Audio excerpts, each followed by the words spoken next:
Kasus mama muda Depok tersangka KDRT suami menarik perhatian. Pasalnya dalam foto yang beredar, Putri Balkis yang babak belur dihajar suami, tapi ia pula yang jadi tersangka. Polres Depok menjelaskan bahwa Putri Balkis dan suaminya bernama Bani Idham itu telah ditetapkan jadi tersangka. Keduanya ditetapkan tersangka atas dugaan KDRT. Putri Balkis jadi tersangka setelah sang suami melaporkan balik dirinya atas kasus yang sama. Dalam laporannya, suaminya mengaku Putri Balkis meremas alat vitalnya saat terjadi cekcok. Akibatnya, Bani Idham harus menjalani operasi pada alat vitalnya. Bahkan, suami Putri Balkis itu mendatangkan saksi ahli untuk dijadikan bukti.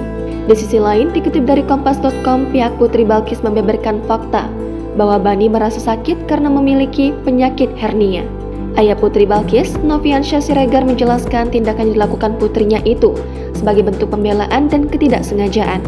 Selain itu, Putri Balkis mengaku KDRT yang dialaminya sudah terjadi belasan tahun. Kini, kasus Putri Balkis, ibu muda korban KDRT jadi tersangka itu, menarik perhatian warganet dan penasaran sosoknya. Belakangan diketahui, ternyata sosok Putri Balkis merupakan kakak ipar seorang pejabat di Bekasi. Kasus Putri Balkis pertama kali dibongkar hingga viral oleh adiknya bernama Sahara Hanum.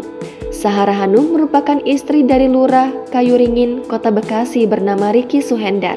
Selain menjadi lurah, diketahui Ricky Suhendar juga merupakan Ketua Persatuan Tinju Amatir Kota Bekasi. Artinya, Putri Balkis merupakan kakak ipar dari Lurah Kayuringin, Kota Bekasi. Sebelumnya, kasus Putri Balkis jadi korban KDRT suami dibagikan adik kandungnya, Sahara Hanum. Sahara Hanum mengunggah sebuah tweet di Twitter meminta keadilan soal kasus KDRT yang dialami kakaknya, Putri Balkis. Putri Balkis merupakan ibu muda dari 3 orang anak. Ia menikah dengan suaminya, Bani Idham F. Bayuni. Keduanya telah berumah tangga selama 14 tahun. Balkis tinggal bersama suaminya itu di Jalan Bumidaya, Cinere, Depok, Jawa Barat. Menurut pengakuan Balkis, selama menjalani rumah tangga, ia kerap mendapatkan kekerasan. Adiknya, Sahara Hanum, menceritakan kakaknya itu kerap menjadi pelampiasan ketika Bani dalam masalah. Jangan lupa subscribe, share, komen, dan like ya!